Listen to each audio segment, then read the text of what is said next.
सबसे पहले मैं एआईसीसी ओबीसी डिपार्टमेंट की पूरी टीम को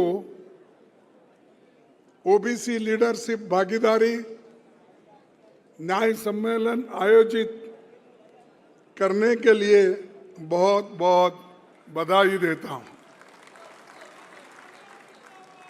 और आज जितना भी क्राउड यहाँ दिख रहा है, ये सब पढ़े लिखे लोग, इलाइट क्लास, समझदार, अपने हकूक को समझने वाले, अपने हकूक को लड़ने वाले लोग यहाँ पर जमा हो गए।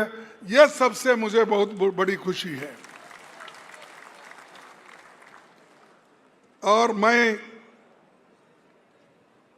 इस सम्मेलन में जातीय जनगणना का और जो 50% कैप है, जजमेंट में कैप है, लेकिन मोदी ने अपने को जो होना था उन्होंने अपने लोगों के लिए 10% ऐड किया। अब हो गया 60%। 60% संविधान के मुताबिक रिजर्वेशन है, लेकिन मोदी जी उनको रिजर्वेशन नहीं देना चाहते जो लोग बहुत शैक्षणिक दृष्टि से पिछड़े हैं, सामाजिक दृष्टि से पीछे हैं, आर्थिक दृष्टि से जो पीछे हैं, और जिन लोगों की आवाज नहीं है, उन लोगों को रिजर्वेशन देने के लिए मोदी तैयार नहीं है। तो उनको झुकाना है। उनको अगर आप यूनिटी के साथ ये बताना है कि हम भी कुछ कम नहीं है, हम सब लोग मिलके हमारी लड़ाई हम खुद करेंगे, और जो बैकवर्ड क्लास चाहता है वो हासिल करके रहेंगे। ये अपना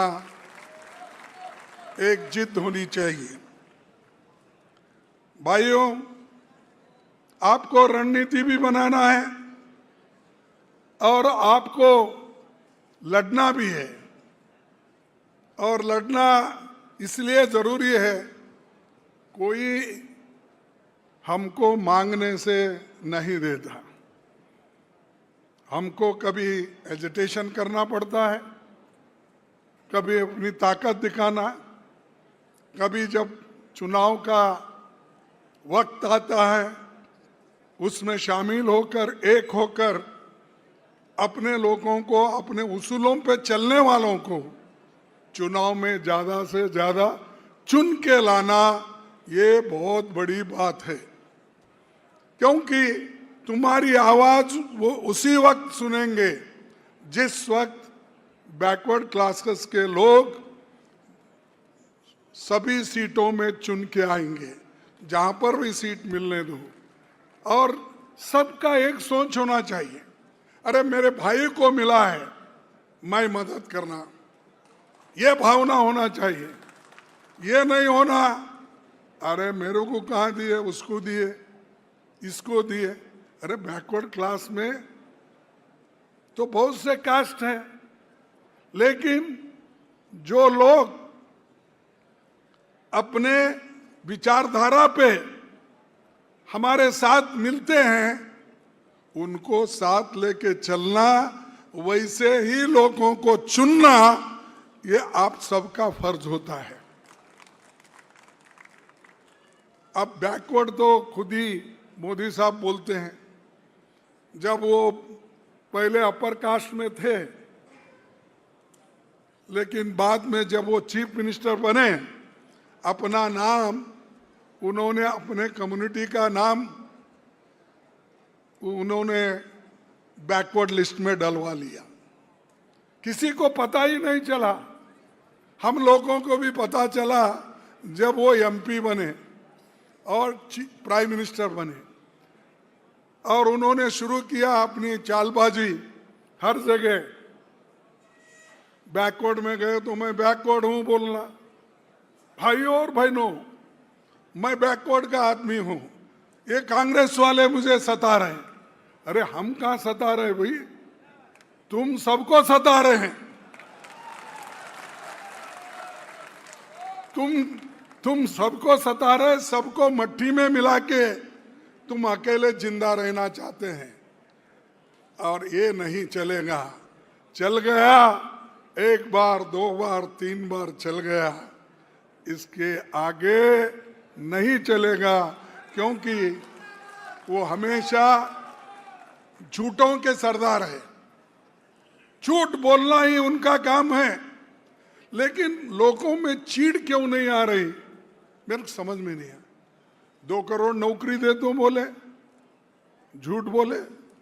15 लाख में काला धन बाहर से लाके पैसे दूंगा बोले, वो भी झूठ बोले।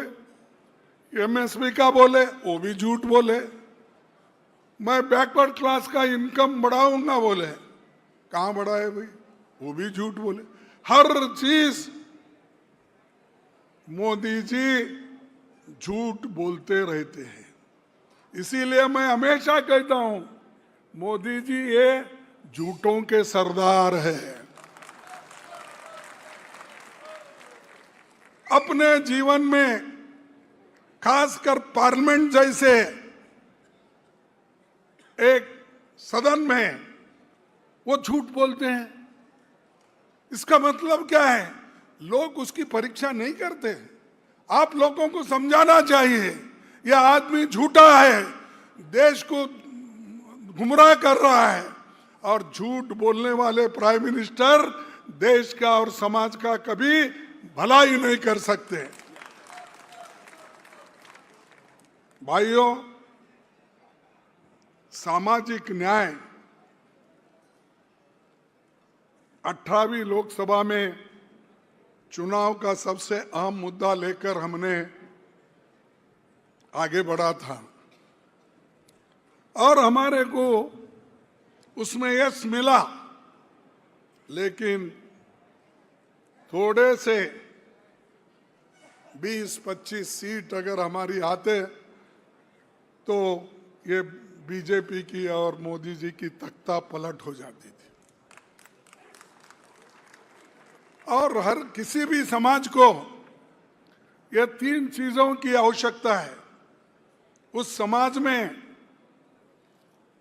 3 चीजें होना जरूरी है, या 3 चीजों में एक चीज होना तो जरूरी है।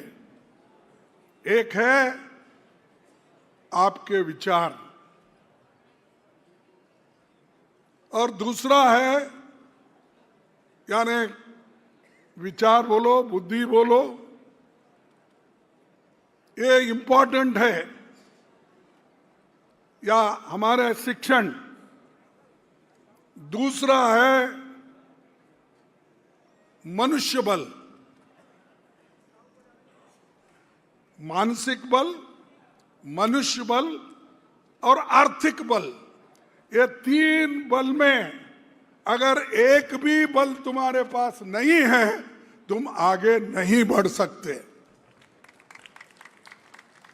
अब आप देखिए, किसी भी समाज का, अब जो वीकर्स, बहुत से अपर कास्ट के लोग होते हैं, कितने होते हैं? हर गांव में 2%, 3% होते हैं। अब सर्वे जो हो रहा है, इसके मुताबिक, और हमारे तेलंगाना के और कर्नाटक के लोग जो खोज कर निकाल रहे हैं, सबकी एक्सरे जो कर रहे हैं, उसमें 5%, कहीं 10% निकले हैं। और वो 5% लोग ही देश के हुकूमत बनाते हैं, देश के हुकूमत को बिगाड़ते हैं। तो क्यों कि उनके पास एक ऐसा मुद्दा है जो शिक्षण है, मानसिक बल है उनके पास। उस मानसिक बल से वो लोग आगे बढ़ते हैं। गांव में अगर हमारे पास पहले पटवारी रहते थे, जिनको हम कुलकर्णी बोलते थे या अब विलेज अकाउंटेंट हो गए। मैं समझता हूँ उत्तर प्रदेश में भी यही कहते होंगे पटवारी। हाँ, सुनो सुनो भाई, गांव में कितने रहते हो? एक आदमी रहता है, लेकिन उस एक आदमी को पुलिस भी डरती है, तहसीलदार भी डरता है, दूसरे लोग भी डरते हैं। क्यों डरते हैं एक आदमी को? क्योंकि उसके पास उन्हें मानसिक बल को अपने काबू में रखा है। उस मानसिक बल को जब काबू में रखता है, दूसरों को देने की कोशिश नहीं करता है। जो मनुष्य का शिष्य है, जो मनुस्मृति में अपनी विचार रखता है, वैसे लोग वो मानसिक बल से काम लेते हैं।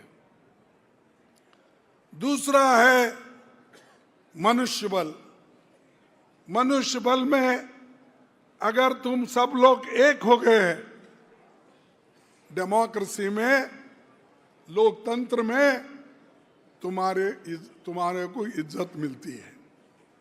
अगर वो मनुष्य बल नहीं है, यूनिटी नहीं है, हम एक नहीं है, तो हमको कोई पूछता नहीं, हमको डिवाइड एंड रूल करके अलग अलग कर देते हैं। बोलेंगे वो कि भाई ये आप फलाना कम्युनिटी के हो, हम फलाना कम्युनिटी के हो, तुमको क्या मिल रहा है? भाई वो तो इनको मिल रहा है, ए को मिल रहा है, बी को मिल रहा है। ऐसा कह कर इनमें टुकड़े टुकड़े कर देते हैं, बैकवर्ड्स में, वही शेड्यूल कास्ट में कर देते हैं। उस मनुष्य बल को हम कायम नहीं रख सकते। इसीलिए मनुष्य बल का जरूरी है कि हम एक होकर लड़े। किसको भी मिलने दो, बैकवर्ड को मिल रहा है, कम से कम ये हमारे को जहर तो नहीं देता, पानी तो देगा कम से कम। और आरएसएस, बीजेपी ये जहर देने वाला है। और कोई बोलेगा हमारे में से कोई आदमी, साहब देखेंगे बीजेपी आरएसएस कैसी है। मैं बोलता हूँ भाई वो विष है, चाटो मत। अगर वो बोला नहीं साहब जरा चाट के देखता हूं विष है क्या नहीं, अरे एक बार चाटे तुम खत्म हो जाएंगे, मर जाएंगे। विष की परीक्षा करते हैं, इसीलिए वो लोग तुमको डिवाइड करेंगे। आप हिम्मत के साथ एक होकर, अगर एससी, एसटी, माइनॉरिटीज और अपर कास्ट के भी जो जैसे देश को बनाने में भी बहुत से लोग थे, ऐसे लोग हमारे साथ अगर जुड़ गए तो कांग्रेस पार्टी को कोई हिला नहीं सकता। और देश को बनाने में हमारा जो कांग्रेस पार्टी की देन है, वो उसको कोई नकार नहीं सकता। सब कुछ ये 52% के लोग ही की है। और खास करके हमने जो घोषणा पत्र में, खास करके राहुल गांधी जी सबसे पहला ये बीड़ा उठाया था। क्या है? उन्होंने ये कहा कि ओबीसी की जातीय जनगणना होनी चाहिए। ये दूसरा कोई नहीं बोला, किसी के पास हिम्मत नहीं थी।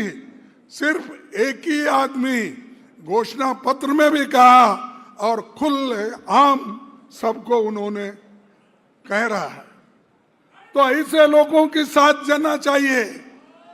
किनका साथ जाना? अरे तुम्हारे पास टिफिन गिफिन करके नहीं आए क्या? अरे राहुल गांधी का साथ दो, देंगे ना? जो देने वाले हाथ उठाओ।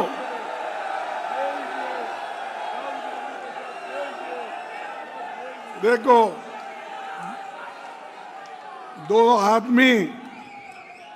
जो आदमी अपर कास्ट का होके अगर बैकवर्ड को साथ देता है, उनके वजह से गालियां खाता है, शेड्यूल कास्ट के लोगों को सपोर्ट करता है, दीन दलितों को सपोर्ट करता है, तो उसका साथ नहीं देंगे तो किसका देंगे? जो अपने घर भर लेने वालों को, देश को तोड़ने वालों को, समाज को तोड़ने वालों को। इसीलिए मेरा आपसे विनती है कि आज हम आप सबकी लड़ाई लड़ रहे हैं। राहुल गांधी जी, हम कांग्रेस के जितने भी नेता लोग हैं वो सब लड़ रहे हैं। तो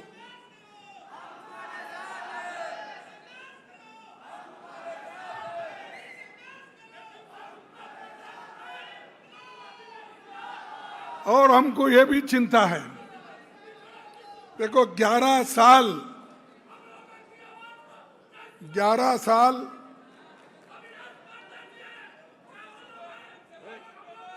एक छोड़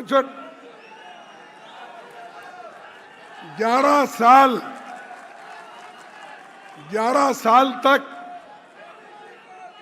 ये जो गवर्नमेंट आई है, इस गवर्नमेंट को चुप बैठो भाई। देखो 11 साल से मोदी गवर्नमेंट ने कोई ठोस कदम बैकवर्ड के बारे में नहीं उठाया, शेड्यूल कास्ट के बारे में नहीं उठाया, महिलाओं के बारे में नहीं उठाया, सिर्फ तकरीर करना।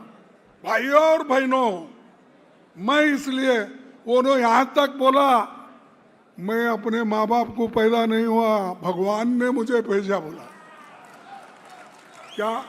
क्या बोलते वो बायोलॉजिकल। अरे भाई, तो भाई तुम्हारे पास जोश रहता है, लेकिन समय पे आप वो जोश नहीं दिखाते, अब दिखाते। तो वो बोलते, खुद बोले सो, मैं नहीं भाई।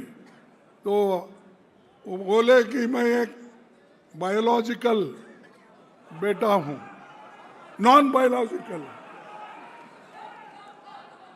तो मैं कैसा पैदा हुआ, कहां से आया, मुझे मालूम नहीं, भगवान ने मुझे भेजा। अरे ये संत तुकाराम ने बोला है, सुने संत तुकाराम का नाम सुने? संत तुकाराम ने बोला, नवसे पुत्र कन्या असती तर पति लागणे काय कारण।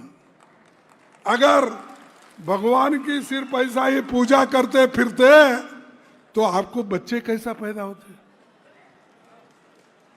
हैं?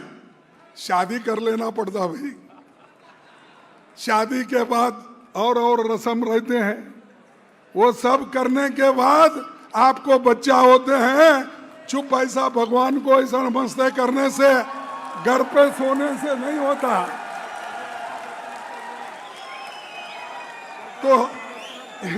तो ये नेता तो ऐसा बोल रहा है कि मुझे ने भगवान को पैदा किया।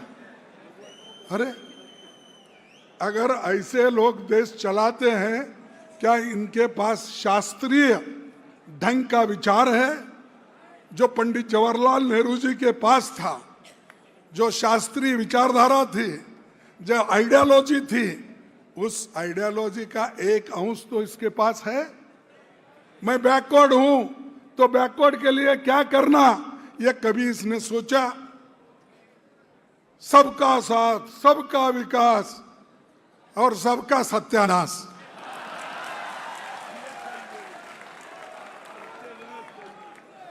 तो ये काम ये लोग करते हैं, लेकिन यहां पर कांग्रेस में हमेशा गरीबों को देखते हैं, गरीबों के बाद विचार करते हैं।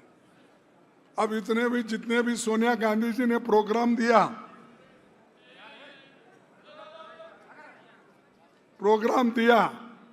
मनरेगा का प्रोग्राम, क्या उनके घर के लिए है क्या? गरीबों के लिए, जो मजदूर है, जो किसान मजदूर है, ऐसे गरीब लोगों को जो काम नहीं मिलता, उन लोगों को काम दिलाने के लिए उन्होंने संविधान में इसको एक फंडामेंटल राइट्स के तहत उन्होंने किया। सब बच्चों को एजुकेशन देना, ये उन्होंने कर दिया। बहुत लोग बगैर पेट में खाना नहीं है, तो उनको खाना देने के लिए उन्होंने फूड फॉर सिक्योरिटी एक्ट लाया। क्या उनके लिए लाए? अरे ये सब गरीबों के लिए लाए। हेल्थ मिशन, सब कुछ किया। सोनिया गांधी जी नहीं, उनके बगैर ये नहीं हो सकता था। कभी वो प्राइम मिनिस्टर बनने की सोची? उन्होंने कभी नहीं सोचा। उनके नाम से मेजॉरिटी आया, लेकिन उन्होंने कभी नहीं सोचा कि मैं प्राइम मिनिस्टर बनूं। उन्होंने मनमोहन जैसे इकोनॉमिस्ट को इस देश का प्रधानमंत्री बनाया। वो भी एक बैकवर्ड क्लास से ताल्लुक रखते हैं। और मैं ये कहना चाहूंगा कि हमको सभी को ये सोशो इकोनॉमिक सर्वे कराना जरूरी है। इसके लिए आप लोग घर घर भी फिरना होगा। बैठे जगह काम नहीं होता। तो अगर बैठे जगह ही सब कुछ मिलता बोले तो किसी को मिलने वाला नहीं है। एक बात मुझे याद आ रही है। एक मंदिर के पास हर सोमवार को 2 लोग ठहरते थे। एक था मुसलमान, एक था हिंदू। तो बोलता था, वो जा गए सोमवार के दिन, वो बोलना कि वहाँ ठहरना, भगवान के नाम से पैसे दो, भगवान के नाम से दान दो, भगवान के नाम से दान दो बोलता। और दूसरा, जब वो फ्राइडे के दिन नमाज को जाते थे, जाने के बाद वहाँ मस्जिद के सामने ठहर के अल्लाह के नाम से पैसे दो, अल्लाह के नाम से पैसे। तो लोग 1 दिन 2 दिन देखे, उसके बाद बोले भाई रोज ऐसा ही कर रहे ये लोग, कुछ देना नहीं करना नहीं। तो वो भूखे प्यासे धूप में ठहरे ठहरे ठहरे ठहर के आखिरी में चक्कर आकर वो मोरी में गिर गए। क्या बोलते उसको, मोरी ना, नाले में गिर गए। गिरने के बाद एक की टांग टूटी। लोग बोलने लगे, अरे अरे बेचारे की टांग टूटी, उठाओ उठाओ। तब किसी ने दूध लाया, किसी ने ब्रेड लाया, किसी ने पैसे दिया, उठाकर उसको रिक्शा में डालकर लेके जाए। तो उसकी तबीयत बाद में हॉस्पिटल में जाने के बाद पूछे, अब कैसे हो? बोला, साहब ठीक हो। अल्लाह देता भी है लेकिन टांग तोड़ के देता है।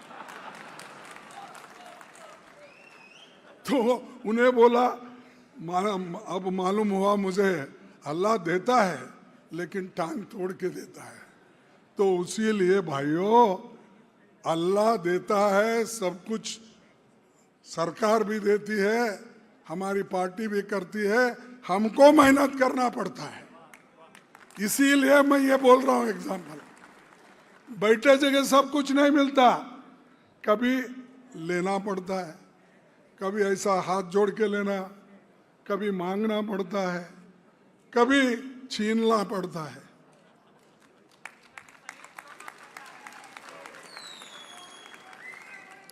छीनना पड़ता है तो जाके किसी को मारेंगे मत मारो। अपने विचारधारा पे हमको अगर मजबूती से काम करना है तो आज जो कल हमने एक बहुत बड़ा एक कांग्रेस ऑफिस में ओबीसी का मीटिंग की, जिसमें एक्सपर्ट कमेटी के मेंबर थे, जिसमें हमारे पार्टी के भी सभी मुखंड थे, उन्होंने सभी बैठकर यही सोचा जो हमारा ओबीसी के लिए जो एक नक्शा तैयार हो रहा है और ओबीसी के लोगों को किस ढंग से उनको आगे लाना चाहिए, इसका एक बहुत बड़ा कांग्रेस ने नक्शा बनाया है। राहुल गांधी जी खुद बैठे, उन्होंने कहा हर स्टेट में जहाँ जहाँ हमारी कांग्रेस के चीफ मिनिस्टर्स हैं, नेता लोग हैं, वो सभी लोग ओबीसी के लिए सोचे और नए नए कार्यक्रम उनको दो, उन्होंने कहा। इसीलिए कर्नाटक और तेलंगाना अब नया उन्होंने सर्वे का रिपोर्ट तैयार किया है, जिसमें सब लोगों को सम्मिलित करके उन्होंने कौन किसके पास ज़मीन है, किसके पास शिक्षा कितनी है, किसके पास नौकरियां कितने हैं, हर कम्युनिटी का वो जांच करके एक रिपोर्ट उन्होंने बनाया है। वो रिपोर्ट हमने पूरा कल देखा। उसी ढंग से हमारे कर्नाटक के मुख्यमंत्री सिद्धरामैया जी वो भी कर रहे हैं। तो हर जगह जहाँ जहाँ हमारे लोग हैं वो कर रहे हैं, लेकिन मोदी जी नहीं करेंगे। ये राहुल गांधी जी ने आवाज उठाई ओबीसी की जनगणना की, तब मोदी जी ये कह रहे हैं कि मैं आने वाले सेंसस में बैकवर्ड क्लास का जनगणति का काम करूंगा। देखो, उनको मालूम हो गया, नहीं तो आज नहीं कल बैकवर्ड क्लास के लोग उठेंगे और उसकी कुर्सी छीन लेंगे। इससे बेहतर है पहले ही हम भी करना।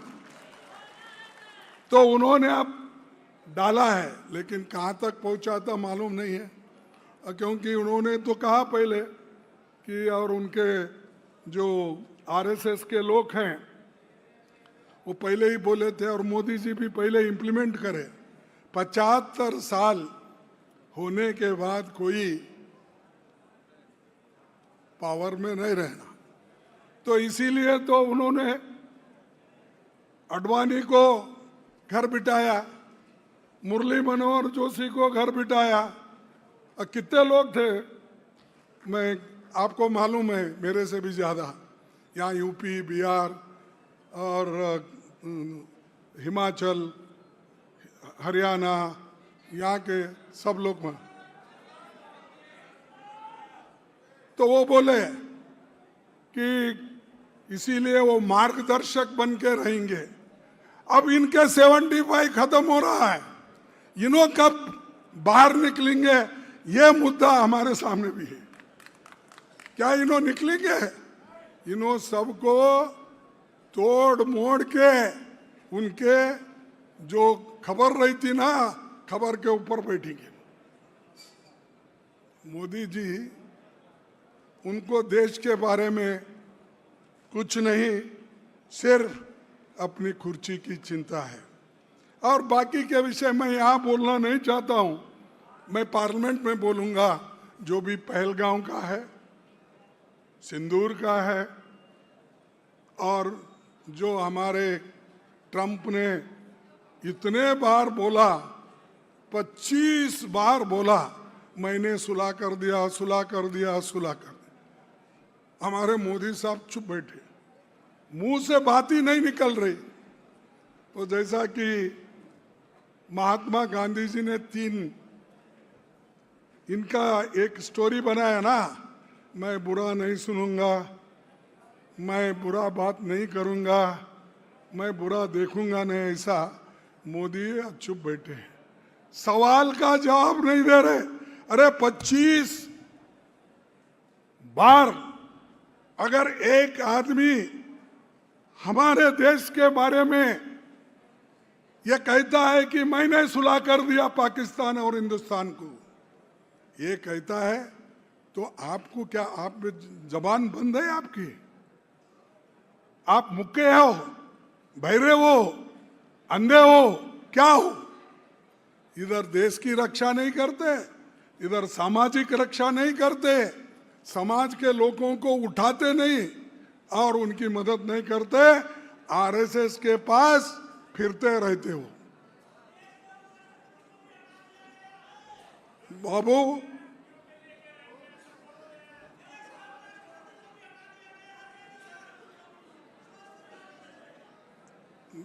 बंधुओं, ज्यादा बात न करते हुए मैं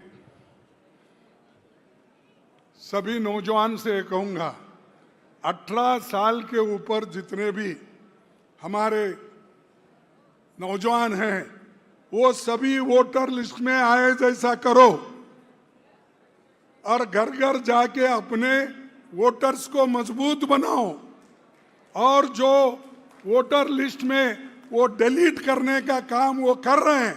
आज ही उन्होंने नया एक खुलासा किया, नोटिफिकेशन।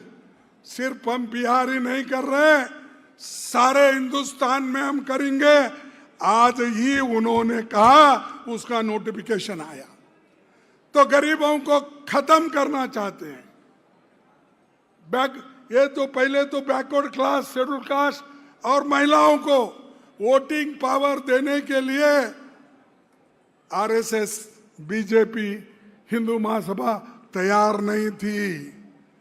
ये जो मिला आपको अडल्ट फ्रेंचाइज, वो सिर्फ जवाहरलाल नेहरू जी, डॉक्टर अंबेडकर के वजह से मिला और किसी से नहीं। उन्होंने आर्गुमेंट किया, भाई इस देश में सारे गरीब लोग हैं, किसान लोग हैं, मजदूर लोग हैं, ये क्या टैक्स देते? इनके पास कुछ है। इसीलिए उन्होंने बोला, हर आदमी हिंदुस्तान में जो भी पैदा होता है 21 साल का हो, उसको वोटिंग की राइट देना चाहिए। ये उन्होंने कहा और आज सबको मिला। अब इन्होंने वो वोटर लिस्ट को बदलकर, छीनकर हमारे है सो नुमाइंदगिरी को भी खत्म करना चाहता है। तो मैं आपसे एक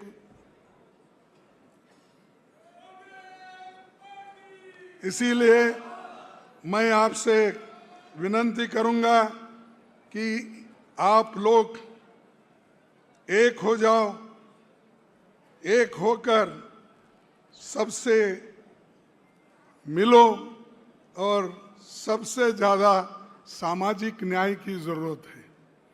आर्थिक न्याय ये तो है, लेकिन शैक्षणिक, सामाजिक इसका जरूरी है।